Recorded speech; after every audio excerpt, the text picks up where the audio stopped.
Hello, welcome to 2026. This is Man Fabrusco, and I'm broadcasting from an undisclosed location in the Appalachian Mountains. Just wanted to say hey, and I was thinking of some video ideas, and this one's going to be called Atlas Shrugged, or Atlas. There's a book by Ayn Rand, two books actually. One's called Atlas Shrugged, and the other's called Fountainhead. And I'd like to talk about them a little bit today, but first, I haven't been making very many videos lately. I did do some research, and I did create a video that I can't show you guys because it's about my sons, and I'm not ready to release that one yet.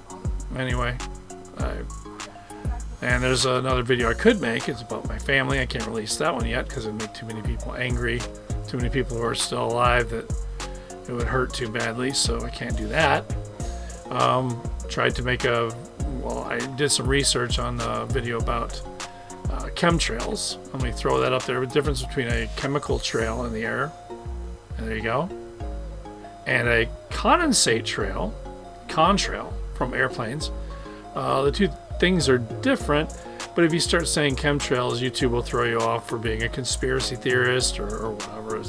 That's a dumb conspiracy.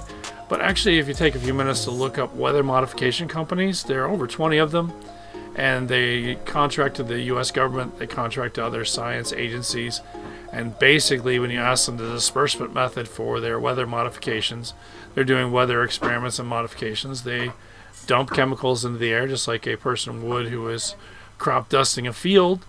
So you don't believe in chemtrails, why don't you look up weather modification?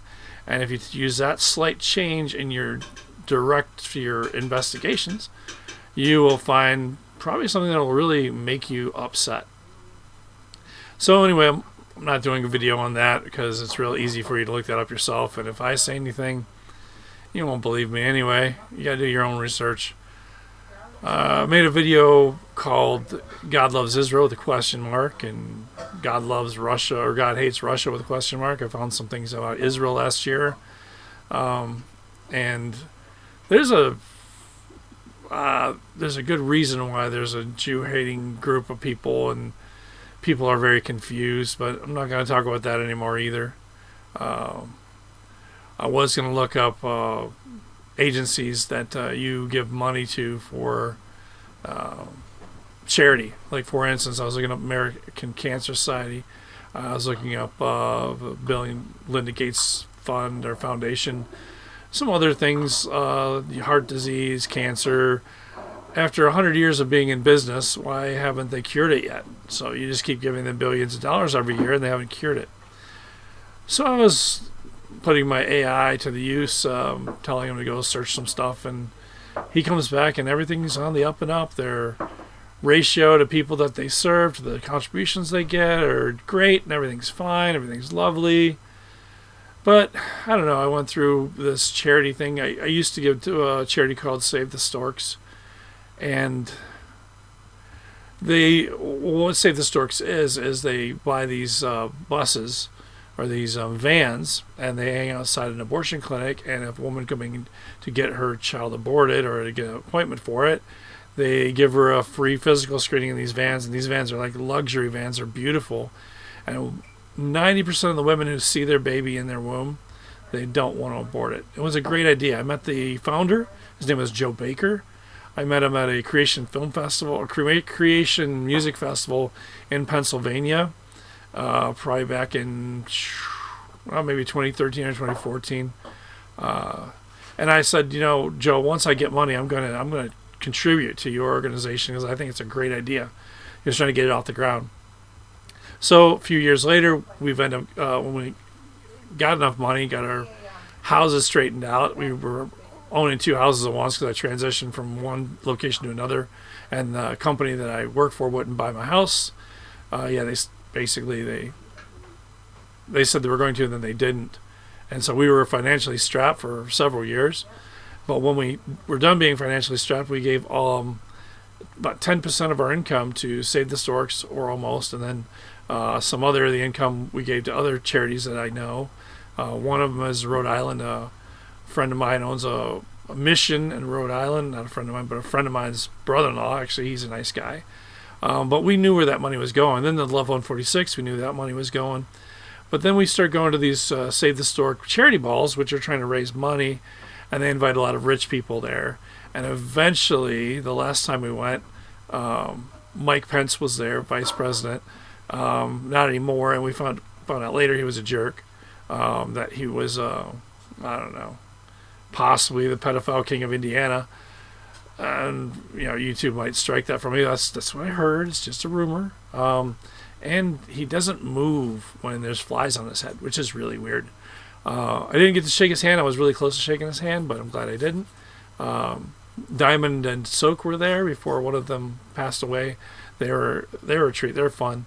But and then the Greens from Hobby Lobby and Kirk Cameron. There was David Wilkerson from various other Christian organizations. David Wilkinson's was a big time pastor at one point, I think. And then there's the Focus on the Family people. They were all there. But it started to be where the rich people started coming in and started directing Joe Baker what to do, where to go, how to get money, how to raise funds. They started veering away from the Save the Stork van, and they started talking about, well, why don't we do go to Disney World for the mom and her kid, or do this or do that, or climb rocks for excitement or something, and to raise money from rich people. And so basically we got pushed out, and Joe Baker also got pushed out. The guy who founded the whole thing. Rich people took over, and David Wilkerson, before he, I think it's David Wilkinson or Wilkerson, I can't remember exactly. I had a friend in our fellowship who worked for him for a while, so he was a great guy. He was telling the rich people, like, don't keep all this money in a trust fund. Help people with it. Don't leave it in the trust fund. Like, people need help now. And so I think that fell on deaf ears, because we realized that our money was not going to what we wanted, to the core mission of saving babies' lives, to stop abortion. The easy way, to make people feel that those are real lives and that they really matter, and that you're killing a human being. And it was working. It was great. But we realized that Joe Baker had been shafted. He'd been pushed away. He started a great idea. They took over the idea and they put it in a trust, and now the money's probably making more money in trust than it is in helping people. Same thing with all the other societies and cancer organizations and United Way. They give money to things that when you give them your money, you don't want to give your money to. And so my wife and I do not trust these organizations anymore. If they make a lot of money, we do not trust them. What people do in fellowships like ours is they put money in a tzedakah box, blessing box. And if somebody needs help, the members who control the tzedakah box vote on it, and they will open the tzedakah box and they will give money to people who need the money. There's no trust fund.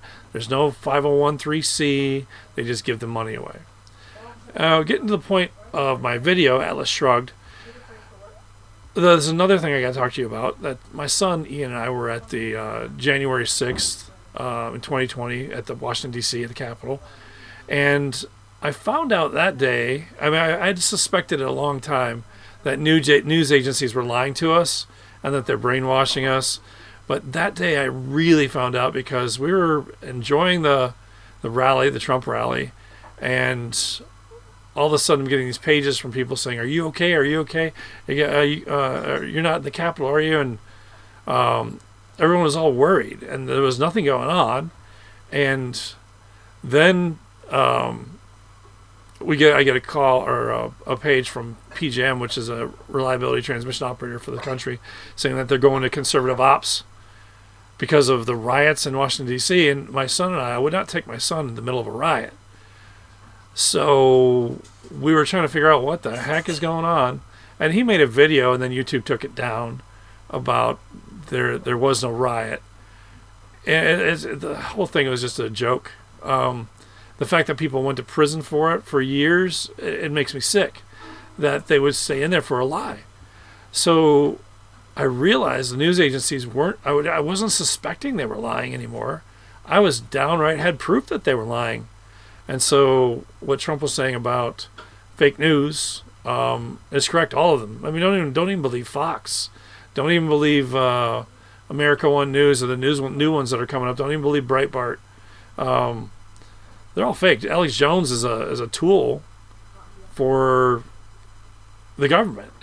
It's just, and he's sitting there yelling, "This Candace Owens is crazy, rah rah rah," and it's like, Jones, you're a plant, so hush up.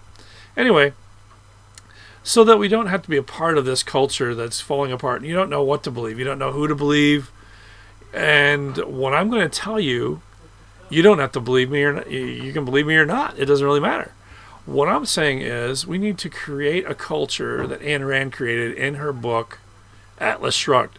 So what happened in Atlas Shrugged, that communists were taking over the entire world, and they were taking things from people who invested the money in it, like a person who maybe didn't have much money, got a couple of loans, opened up a mine, started making money in the mine, started making money in the auto industry, and then the government and people would come along and take it from them.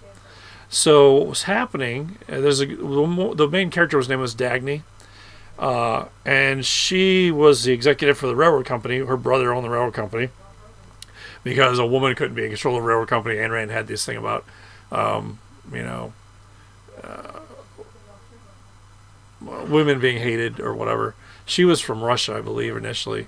And then this guy named John Galt disappears, and people are like, "Oh, who's John Galt?" That was the saying of the whole movie, because it describes a situation that you can't win. And John Galt in the book was a guy who created a engine that ran on water, and it was free energy. But it got destroyed. John Galt disappeared, along with all the other big industrial people of the world, disappeared. Turns out that they created themselves a little place in Colorado that was hidden from all sensors, and it was behind a mirage, kind of like Themyscira and Wonder Woman. And they were living what we call a counterculture. So they were trading between each other, and they were using gold for those things that don't trade easily. Like, for instance, playing a violin for someone at a concert doesn't really trade for a chicken. You know what I mean? So they created a currency in their little dichotomy called, it was gold, and all the captains of industry were out breaking their backs building stuff, just having fun, trading with their neighbors, building their own homes.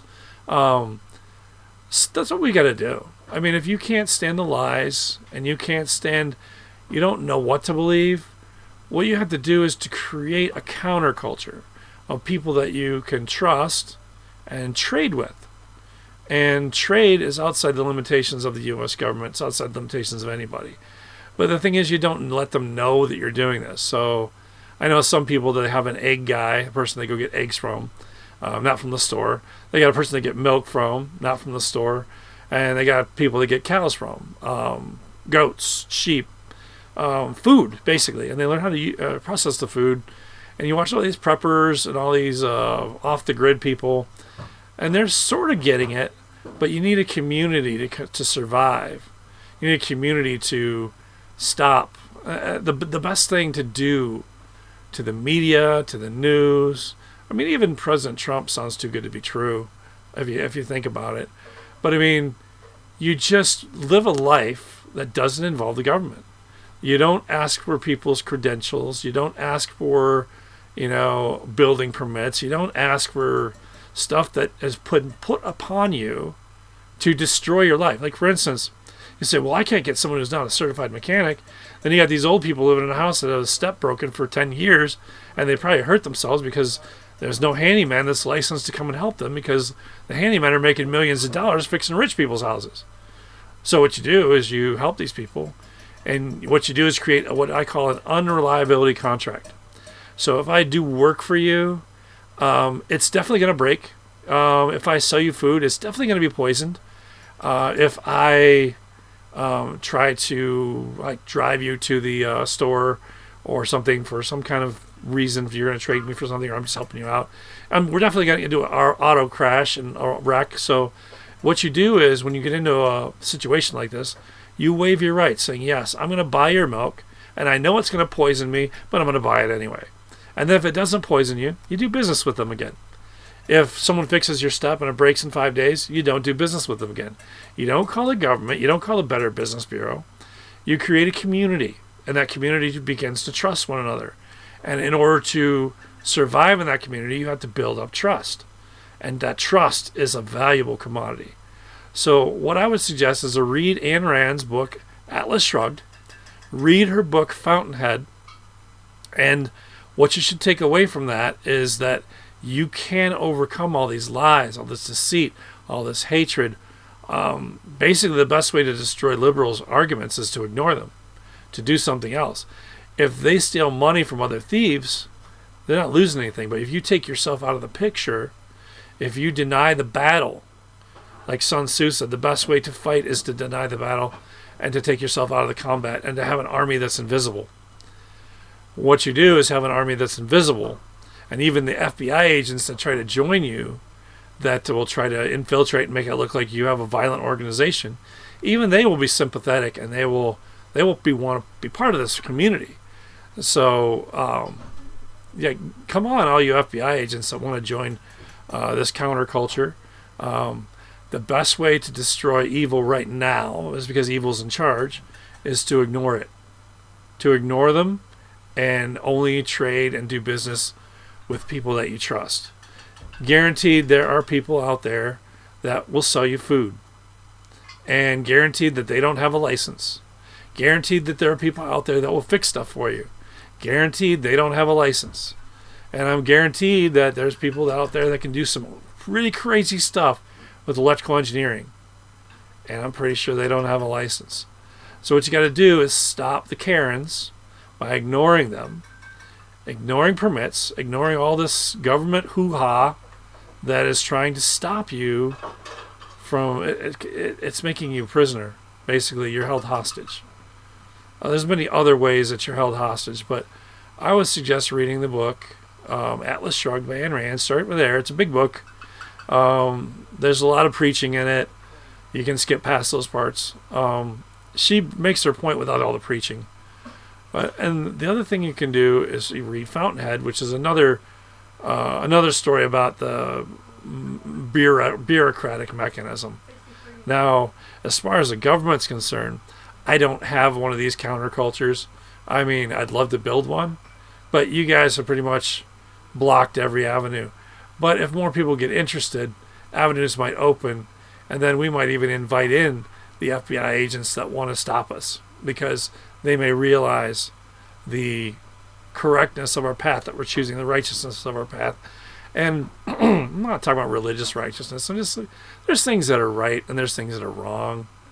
And stopping people's food supply is wrong. Destroying fields of corn because you don't want the price to go down is wrong. What's right is trading one man to another, handshake and handshake. Do it the old-fashioned way. Do it the way the Amish do it. It's why we came to America, to get away from the European way of doing things. We wanted to go back to the basics that life had 6,000 years ago, when people would just help their neighbors and trade with their neighbors and create a community together. Before kings, before presidents, before elected officials. I mean, those people are important, but since the elections are rigged anyway, the best way to overcome this is to create such a big counterculture that it can't be stopped. And if you want to know the best way for combating voter fraud, just watch my video recollection. Anyway, thank you for your time. This is the pagan 2026. I guess the Romans started the new year in the middle of winter, which drives me crazy because it's very depressing. But my new year was back during the Passover, and the Yom Teruah was the birthplace of the birth of the planet. But if you want to think that 2026 started in January when the Romans said it would, that's fine. Have a happy new year. And remember, read Atlas Shrugged by Ayn Rand. Sun Tzu's Art of War wouldn't be bad either. But counterculture, that's the word, counterculture. While we're waiting for the counterinsurgency to work against all the thieves that have taken over our government, create a counterculture. Survive. Get by. Go do normal work, pay your taxes. But if you can survive with your counterculture better, more power to you. I mean, I would like to join you. But like I said, I still got my day job. I can't go there yet. But that is the answer, the only answer I can see. They want us to fight each other. They want armed conflict, and that will just drive us into a civil war. But then it will also put them in control, and then we will never, ever have control again, because they will say, "Look how out of control those people are. They cannot run themselves." So I would not suggest violence. I would say violence is not the answer. I mean, you defend yourself if you have to.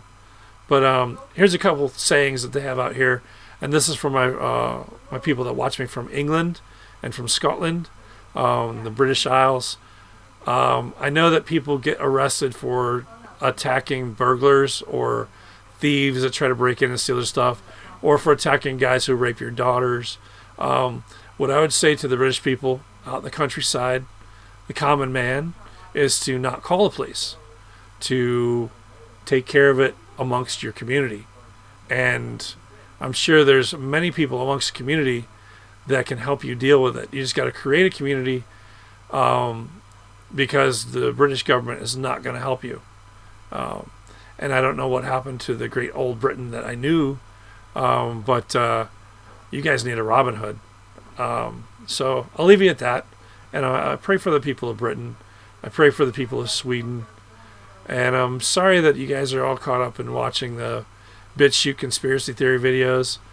I'm probably not going to make any more of them because people aren't listening anyway. I'm going to make more, name them, where I name the unborn, the ones who are never allowed to be born. And I'm going to be making more of the 613, the series on the biblical instructions from the Torah. And that's about it. And if you guys are wondering on YouTube where 613 is, it's on Rumble and it's on BitChute. My Manfu Brusco on BitChute is a Manfu_Brusco. And my Manfu Brusco on Rumble is Manfu Brusco, one word. I don't put those videos on YouTube. And in case this video, this is probably going to get deleted from YouTube because I mentioned chemtrails and I mentioned that January 6th not being a riot, and I mentioned that the news is fake. So at least my MI5 friends, my FBI friends, my CIA friends on BitChute can still watch my videos because I'm still going to be putting them on there. But anyway, if it weren't for those 3-letter agencies, I wouldn't have anybody watching me at all. But nobody watches my YouTube, so yeah, you go ahead and delete it, YouTube. I don't care. Thank you, and have a good year. And remember, even if you're at the bottom, you can always start over, and you can just start building the pieces of your foundation brick by brick. No matter if you get started late, just start building, because I can tell you this: other people are still trusting the government to help them. You keep building your bricks now. By the time it is necessary, you'll have a secure foundation, a secure community. Thank you. This is Manfu Brusco from deep in the Appalachian Mountains, and thanks for listening.